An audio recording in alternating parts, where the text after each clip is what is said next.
ಅನೇಕ ದೈತ್ಯರ ಮಟ್ಟ ಹಾಕೋದಕ್ಕೋಸ್ಕರ ಪರಮಾತ್ಮ ಕೃಷ್ಣನಾಗಿ ಅವತಾರವನ್ನ ಮಾಡಿದಾಗ ಆಗ ಕಾಳಿಂಗದ ಹೆಡೆಗಳ ಮೇಲೆ ಆ ಭಗವಂತ ತುಳಿದು ನೃತ್ಯವನ್ನ ಮಾಡಿ ಅವನನ್ನು ಉದ್ಧಾರ ಮಾಡಿದಂತಹ ಪಾದ. ಒಂದೇ ಎರಡೇ ಈ ನಿನ್ನ ಪಾದದ ಮಹಿಮೆಗಳು ಏನು ಅಂತ ವರ್ಣಿಸಲಿ. ಹೀಗಾಗಿ ಭಗವಂತನ ಪಾದ ಸದಾ ಕಾಲ ಅವನ ಭಕ್ತರು ಧ್ಯಾನ ಮಾಡಬೇಕು ಅಂತ ಶಾಸ್ತ್ರಕಾರ ಹೇಳ್ತಾರೆ.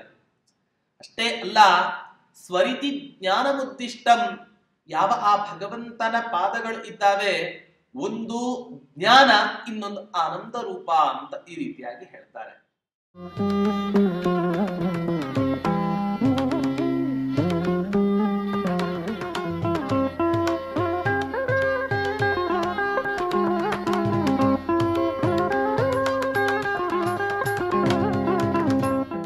ಪೂಜ್ಯಾಯ ರಾಘವೇಂದ್ರಾಯ ಸತ್ಯ ಧರ್ಮರತಾಯ ಚ ಭಜತಾಂ ಕಲ್ಪವೃಕ್ಷಾಯ ನಮತಾಂ ಕಾಮಧೇನವೇ ದುರ್ವಾದಿಧ್ವಾಂತರವಯೇ ವೈಷ್ಣವೇಂದೀ ವರೇಂದವೇ ಶ್ರೀ ರಾಘವೇಂದ್ರ ಗುರವೇ ನಮೋ ಅತ್ಯಂತ ದಯಾಲವೇ. ಶ್ರೀ ಗುರುಭ್ಯೋ ನಮಃ. ಹರಿ ಓಂ.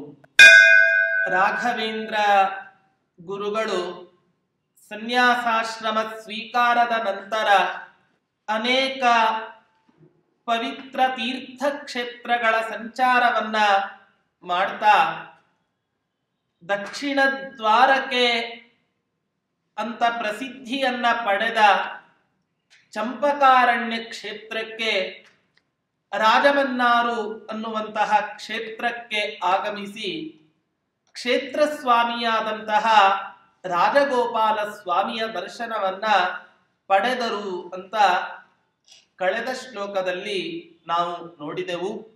ಅಂತಹ ಆ ಗೋಪಾಲ ಕೃಷ್ಣನನ್ನ ಕಂಡು ಆ ರಾಘವೇಂದ್ರ ತೀರ್ಥರು ಅತ್ಯಂತ ಭಕ್ತಿಯಿಂದ ಸ್ತೋತ್ರವನ್ನ ಮಾಡಿದರು ಅಂತ ಹೇಳ್ತಾ ಇದ್ದಾರೆ.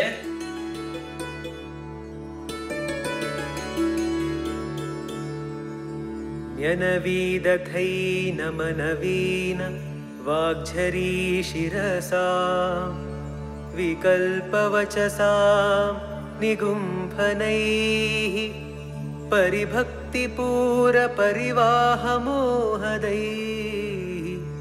ಪರಿಣದ್ಧ ಭಕ್ತಜನ ಚಿತ್ತಸಮ್ಮದೈಃ.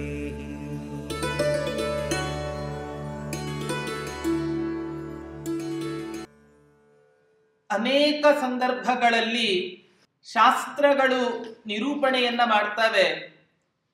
ಎಷ್ಟು ಸಾಧ್ಯವೋ ಅಷ್ಟು ಭಗವಂತ ನಿನಗೆ ಕೈಕಾಲನ್ನ ಗಟ್ಟಿಮುಟ್ಟಾಗಿ ಇಟ್ಟಿರುವ ತನಕವೂ ಕೂಡ ಹೋಗಿ ನೀನು ತೀರ್ಥಕ್ಷೇತ್ರಗಳ ದರ್ಶನವನ್ನ ಮಾಡು, ಅಲ್ಲಿ ನೆಲೆಸಿದ ಆ ಭಗವಂತನ ಸ್ತೋತ್ರವನ್ನ ಮಾಡಿ ಆ ಭಗವಂತನ ಅನುಗ್ರಹಕ್ಕೆ ಪಾತ್ರನಾಗು ಅಂತ ಹೇಳಿ ಉಪದೇಶ ಮಾಡ್ತಾವೆ ಅನೇಕ ಶಾಸ್ತ್ರಗಳು. ಹೀಗಾಗಿ ರಾಯರು ಕೂಡ ಸನ್ಯಾಸಾಶ್ರಮದ ನಂತರದಲ್ಲಿ ಅನೇಕ ಪ್ರಾಚೀನ ದೇವಸ್ಥಾನಗಳ ದರ್ಶನವನ್ನ ಮಾಡ್ತಾ ಅಲ್ಲಿ ನೆಲೆಸಿದ ಸನ್ನಿಹಿತನಾದ ಯಾವ ಭಗವಂತನಿದ್ದಾನೆ ಅವನ ಸ್ತೋತ್ರವನ್ನ ಮಾಡಿದರು ಅಂತ ಹೇಳ್ತಾ ಇದ್ದಾರೆ. ಮಧ್ವಾಚಾರ್ಯರು ಕೂಡ ಸನ್ಯಾಸಾಶ್ರಮದ ಸ್ವೀಕಾರದ ನಂತರದಲ್ಲಿ ಅನೇಕ ದೇವಸ್ಥಾನಗಳಿಗೆ ಹೋಗಿ ಆ ಭಗವಂತನ ದರ್ಶನವನ್ನ ಮಾಡಿದರು ಅಂತ ಉಲ್ಲೇಖ ಮಾಡ್ತಾರೆ ನಾರಾಯಣ ಪಂಡಿತಾಚಾರ್ಯರು. ಸುಂದರೇಶು ಸುರ ಮಂದಿರ ವೃಂದನ್ 6ನೇ ಸರ್ಗದ ಮಧ್ವ ವಿಜಯದಲ್ಲಿ ಅನೇಕ ಭವ್ಯವಾಗಿರತಕ್ಕಂತಹ ಮಂದಿರಗಳಿಗೆ ಸಂಚಾರವನ್ನ ಮಾಡಿ ಸನ್ನಿಹಿತನಾದ ಆ ಭಗವಂತನ ಸ್ತೋತ್ರವನ್ನ ಮಾಡಿ ಅವನ ಅನುಗ್ರಹಕ್ಕೆ ಪಾತ್ರರಾದರು ಅನ್ನೋ ಪ್ರಮೇಯವನ್ನ ನಾವು ಮಧ್ವಾಚಾರ್ಯರ ಜೀವನ ಚರಿತ್ರೆಯಲ್ಲಿ ನಾವು ನೋಡ್ತೇವೆ.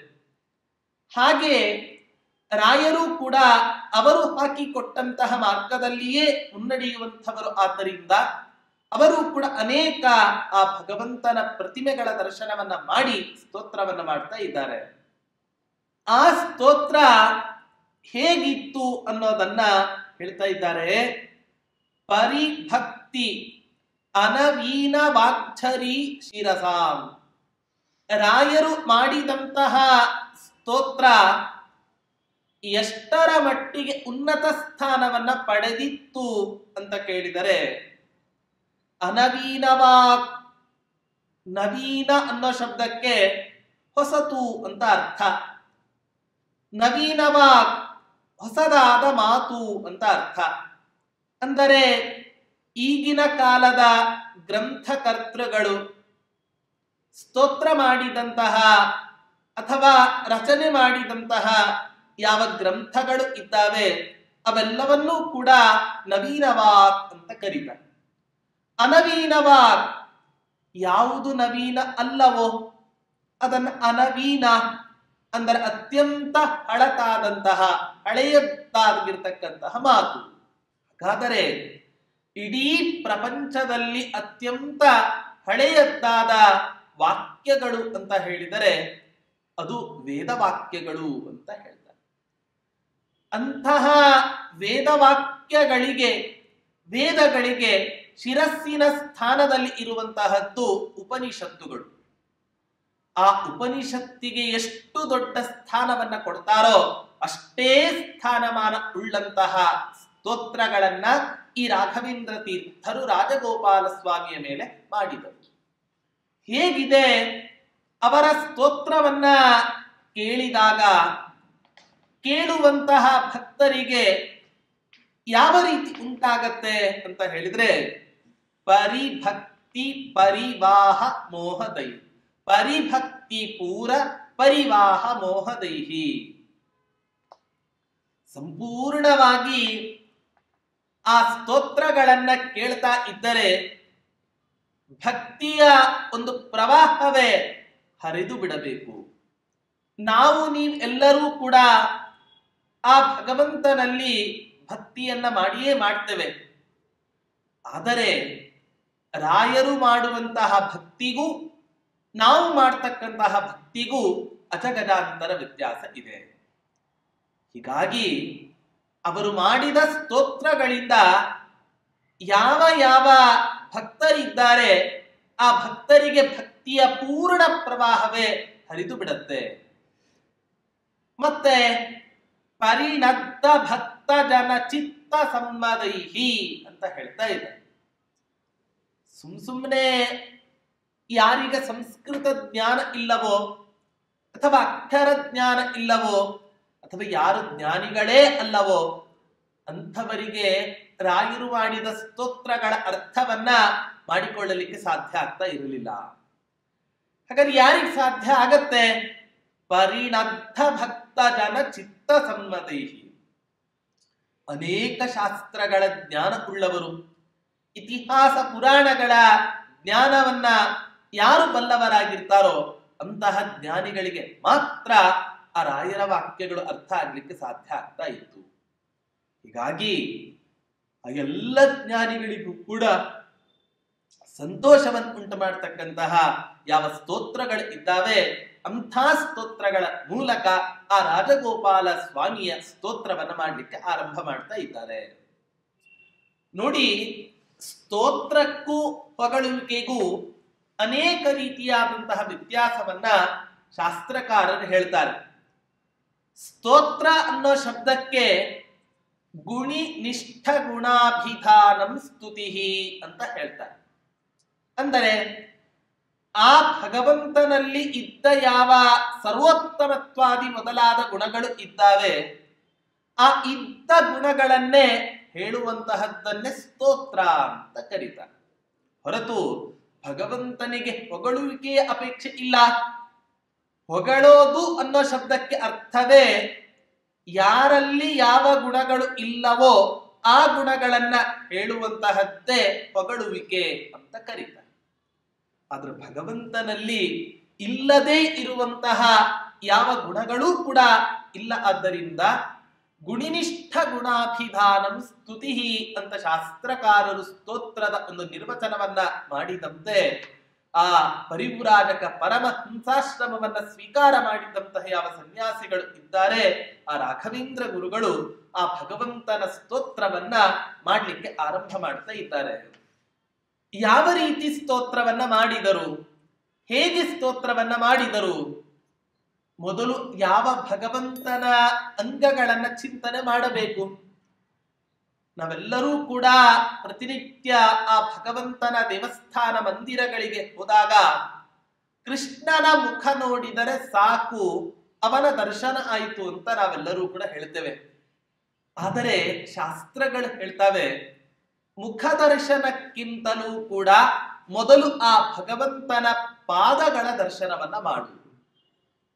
ನಿಮಗೆಲ್ಲರಿಗೂ ಕೂಡ ಕಥೆ ಗೊತ್ತಿರುವಂತೆ ಅರ್ಜುನ, ದುರ್ಯೋಧನ, ಕೌರವ ಪಾಂಡವರ ಮಧ್ಯೆ ಸಂಧಾನಕಾರನಾಗಿ ಬಂದಂತಹ ಯಾವ ಶ್ರೀಕೃಷ್ಣ ಪರಮಾತ್ಮನಿದ್ದಾನೆ, ಇನ್ನೇನು ಪಾಂಡವರಿಗೆ ಸಂಧಾನ ನಡೆಯೋದಿಲ್ಲ ಅಂತ ತೀರ್ಮಾನ ಆಗತ್ತೋ ಆ ಸಂದರ್ಭದಲ್ಲಿ ಪಾಂಡವರು ಕೃಷ್ಣನ ಸಹಾಯವನ್ನ ಅಪೇಕ್ಷಿಸಿ ಬರ್ತಾರೆ, ಕೌರವರು ಕೂಡ ಕೃಷ್ಣ ಪರಮಾತ್ಮನ ಸಹಾಯವನ್ನ ಅಪೇಕ್ಷಿಸಿ ಬರ್ತಾರೆ.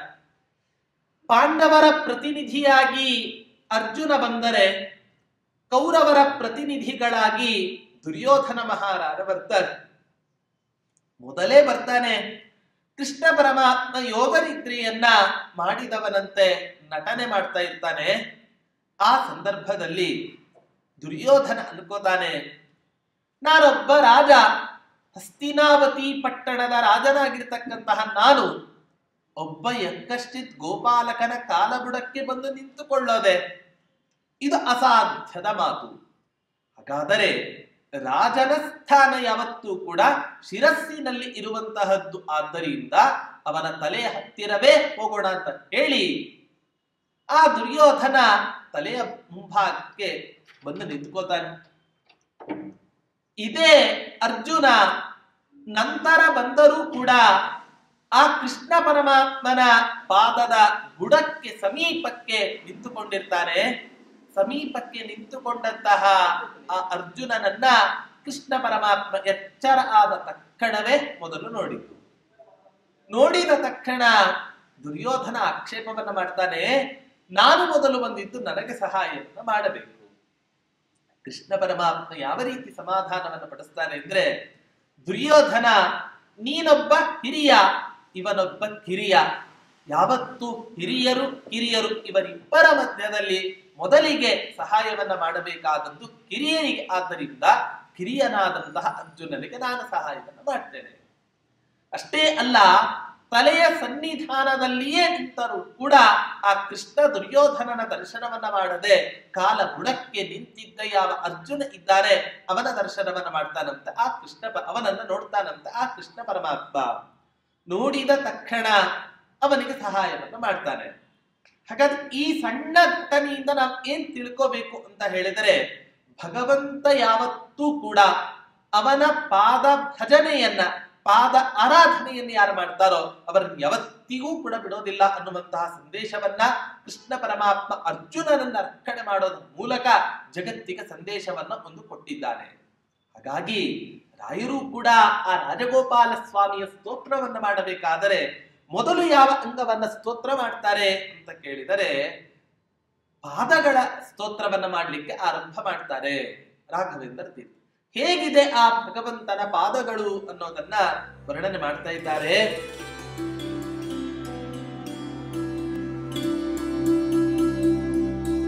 ಹೃದಿ ಬೋಧ ದುಗ್ಧರಸ ವಾಸನ ಕೃತೆ ಪರಿನಿರ್ಮಿತಾವಿವ ಪಯೋಜತಲ್ಲಜೋ ಅಪವರ್ಗ ಮಾರ್ಗ ಪರಿಬೋಧನಾಯ ಮೇ ಚರಣೋ ತವೇಶ ಕಿಮು ಚಿಹ್ನ ಪಲ್ಲವೋ.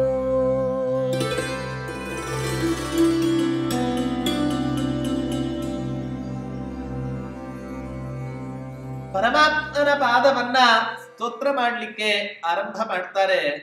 ಪರಮಾತ್ಮ ನಿನ್ನ ಪಾದಗಳು ಹೇಗಿದ್ದಾವೆ ಅಂತ ಕೇಳಿದ್ರೆ, ಹೃದಿ ಬೋಧ ದುಗ್ಧ ರಸವಾಸನ ಕೃತೆ ಹೇಳ್ತಾ ಇದ್ದಾರೆ, ನನ್ನ ಹೃದಯದಲ್ಲಿ ನಿನ್ನ ಜ್ಞಾನವನ್ನ ಸಂಪಾದನೆ ಮಾಡಿ ಆ ಜ್ಞಾನದ ಒಂದು ಪರಿಪಕ್ವಾವಸ್ಥೆಯನ್ನ ಹೊಂದಿ ಧ್ಯಾನದ ಅವಸ್ಥೆಯನ್ನು ಇವತ್ತಿನ ದಿನ ನಾನು ತಲುಪ್ತಾ ಇದ್ದೇನೆ. ಆ ಧ್ಯಾನ ತುಂಬಿದ ನೀರನ್ನ ಅತ್ಯಂತ ಸುವಾಸನೆಗೊಳಿಸೋದಕ್ಕೋಸ್ಕರವೇ ನಿನ್ನ ಈ 2 ಪಾದ ಕಮಲಗಳು ಆವಿರ್ಭಾವ ಹೊಂದಿದೆಯೋ ಏನೋ ಅಂತ ಅನ್ಸುತ್ತೆ. ಅಷ್ಟೇ ಅಲ್ಲ, ಪ್ರತಿಯೊಬ್ಬ ಪುರುಷನೂ ಕೂಡ ತನ್ನ ಜೀವನದಲ್ಲಿ ಹುಟ್ಟಿದಾಗ ಒಂದನ್ನ ಅಪೇಕ್ಷೆ ಪಡ್ತಾನೆ, ಸುಖಮೇವ ಮೇ ಸ್ಯಾತ್ ದುಃಖಂ ಮನಾಗಪಿ ಮಾ ಭೂತ್. ಕೇವಲ ಸುಖ ಅಷ್ಟೇ ನನಗೆ ಬೇಕು, ದುಃಖದ ಲವಲೇಶವೂ ಕೂಡ ಬೇಡ ಅಂತ ಹೇಳ್ತಾನೆ. ಹಾಗಾದ್ರೆ ಇಂತಹ ಒಂದು ಅವಸ್ಥೆ ಪ್ರತಿಯೊಬ್ಬ ಭಕ್ತನಿಗೂ ಕೂಡ ಯಾವಾಗ ಸಿಗಲಿಕ್ಕೆ ಸಾಧ್ಯ? ಮೋಕ್ಷದಲ್ಲಿ ಮಾತ್ರ ಸಿಗಲಿಕ್ಕೆ ಸಾಧ್ಯ. ಹಾಗಾದ್ರೆ ಮೋಕ್ಷದಲ್ಲಿ ಇಂತಹ ಸುಖ ಸಿಗಬೇಕು ಅಂತಾದರೆ ಹಾಗಾದ್ರೆ ಯಾವುದಾದ್ರೂ ಕೂಡ ಒಂದು ಆಶ್ರಯ ಬೇಕೇ ಬೇಕು. ಯಾವುದು ಆಶ್ರಯ ಅಂತ ಹೇಳಿದ್ರೆ ನಿನ್ನ ಪಾದಾರವಿಂದಗಳೇ ಆಶ್ರಯ. ಯಾಕೆ? ಹೇಗಿದ್ದಾವೆ ನಿನ್ನ ಪಾದಗಳು? ಚಿಗುರೆಲೆಗಳು ಎಷ್ಟು ಆಕರ್ಷಕವಾಗಿರ್ತಾವೋ ಆ ಒಂದೇ ಚಿಗುರೆಲೆ ಆಕರ್ಷಕವಾಗಿರುತ್ತೆ. ಅದರಲ್ಲಿ ಚಿಗುರೆಲೆಗಳು ಗೊಂಚಲುಗಳೇ ಎಷ್ಟು ಆಕರ್ಷಕವಾಗಿ ಕಾಣಿಸ್ತವೆ. ಹಾಗೆ ನಿನ್ನ ಈ ಪಾದ ಯಾವ ರೀತಿಯಾಗಿದೆ ಅಂತ ಹೇಳ್ಬಿಟ್ರೆ ಚಿಗುರೆಲೆಗಳ ಸಮೂಹದಂತೆ ನಿನ್ನ ಪಾದಗಳು ಅತ್ಯಂತ ಆಕರ್ಷಕವಾಗಿದೆ. ಅಂದರೆ ಮೋಕ್ಷದ ದಾರಿಯ ಗುರುತಿಗೋಸ್ಕರ ಈ ನಿನ್ನ ಪಾದಗಳು ಚಿಗುರೆಲೆಗಳ ಗೊಂಚಲುಗಳಂತೆ ಕಾಣಿಸ್ತವೆ. ಏನ್ ಹಾಗಂದ್ರೆ ಅಂತ ಹೇಳಿದ್ರೆ ಅದಕ್ಕೋಸ್ಕರ ಹೇಳ್ತಾರೆ, ಹೃದಯದಲ್ಲಿ ಈ ಕಮಲದ ಹೂ, ಆ ಕಮಲದ ಹೂ ಹುಟ್ಟೋದು ಎಲ್ಲಿ? ನೀರಿನಲ್ಲಿ. ಆ ಕಮಲದ ಹೂ ನೀರಿನಲ್ಲಿ ಹುಟ್ಟೋದರಿಂದ, ಆ ನೀರಿನಲ್ಲಿ ಹುಟ್ಟಿರುವ ಕಾರಣದಿಂದ ಆ ನೀರು ಅತ್ಯಂತ ಸುವಾಸನೆ ಭರಿತವಾಗುತ್ತೆ. ಹಾಗೆ ಈ ನಿನ್ನ 2 ಪಾದ ಕಮಲಗಳು ಕೂಡ ನನ್ನ ಹೃದಯದಲ್ಲಿ ಧ್ಯಾನ ಎಂಬ ಜಲ ತುಂಬಿಕೊಂಡಿದೆ. ಅದನ್ನ ಸುವಾಸನೆಗೊಳಿಸೋದಕ್ಕೋಸ್ಕರವೇ ನಿನ್ನ 2 ಪಾದಗಳು ಆವಿರ್ಭೂತವಾಗಿದ್ದಾವೆ. ಅಷ್ಟೇ ಅಲ್ಲ, ಭಗವಂತನ ಪಾದಗಳನ್ನ ಅನೇಕ ರೀತಿಯಾಗಿ ವರ್ಣನೆ ಮಾಡ್ತಾರೆ ದಾಸರಾಯರು ಅಥವಾ ಗ್ರಂಥಕಾರರು. ಎಂಥ ಪಾವನ ಪಾದವೋ ರಂಗಯ್ಯ, ಎಂಥ ಪಾವನ ಪಾದವೋ ಪರಮಾತ್ಮ, ಎಂಥ ಪವಿತ್ರವಾದ ಪಾದ ನಿನ್ನದು. ಯಾಕೆ?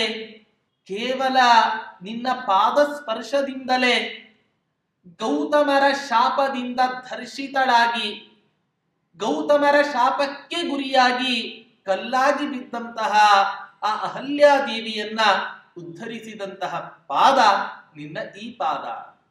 ಬಲಿಚಕ್ರವರ್ತಿಯನ್ನ ವಾಮನನಾಗಿ ಅವತಾರವನ್ನ ಮಾಡಿ ಉದ್ಧರಿಸಿದಂತಹ ಪಾದ ನಿನ್ನ ಪಾದ.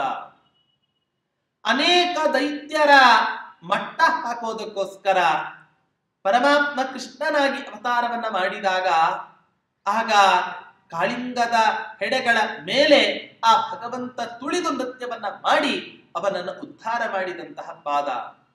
ಒಂದೇ ಎರಡೇ ಈ ನಿನ್ನ ಪಾದದ ಮಹಿಮೆಗಳು ಏನು ಅಂತ ವರ್ಣಿಸಲಿ. ಹೀಗಾಗಿ ಭಗವಂತನ ಪಾದ ಸದಾಕಾಲ ಅವನ ಭಕ್ತರು ಧ್ಯಾನ ಮಾಡಬೇಕು ಅಂತ ಶಾಸ್ತ್ರಕಾರ ಹೇಳ್ತಾರೆ. ಅಷ್ಟೇ ಅಲ್ಲ, ಸ್ವರಿತಿ ಜ್ಞಾನಮುದ್ದಿಷ್ಟಂ, ಯಾವ ಆ ಭಗವಂತನ ಪಾದಗಳು ಇದ್ದಾವೆ, ಒಂದು ಜ್ಞಾನ, ಇನ್ನೊಂದು ಆನಂದ ರೂಪ ಅಂತ ಈ ರೀತಿಯಾಗಿ ಹೇಳ್ತಾರೆ.